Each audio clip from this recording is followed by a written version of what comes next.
দুনিয়া হবে না আমার। একবার বিশ্বাস করেন 200 কোটি মুসলমান আমরা যদি রাত দিনও পরিশ্রম করি দুনিয়া উপার্জনের জন্য, আল্লাহর কসম, খোদার কসম, কাফের বেঈমানের সমপরিমাণ দুনিয়া আল্লাহ আমগরে দিবে না।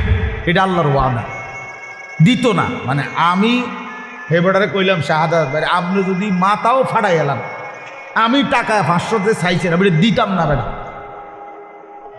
এবার তুমি যেটা মনে করো এটা করো, আমি কইলাম দিতাম না, দিতাম না, তখন আমি কেমনে নিবেন আপনি আমার টেয়াটা? কথা বুঝেন নাই আমার? আমি দেখ কইছি, একেবারে কসম করে কইছি যে আমি টেয়াটা দিতাম না। তো আল্লাহ বলছে, বান্দা দুনিয়া আমি তোমাদের ইমানদারকে দেব না বান্দা, পুরা এটা আমার ওয়াদা, আমি দেব না দুনিয়া, আমি দেব আখেরাত।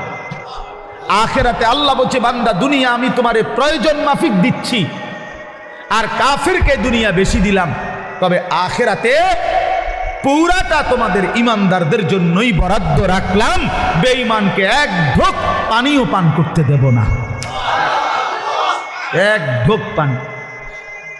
চোখটা বন্ধ হইলে কোনো বেঈমান আর এক ঢোক পানি পাবে না, এক লোকমা খাবার আর কোনো দিন মিলবে না। লা ইউফাত্তারু আনহুম ওয়া হুম ফীহি মুবলিসুন। আল্লাহ বলে জাহান্নামী, জাহান্নামের আগুনে 1 সেকেন্ডের জন্য বিরতি পাবে না।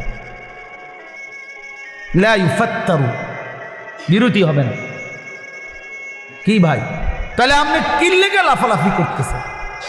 আমরা কেন এরকম পাগল হয়ে গেলাম? পারতেন না তো?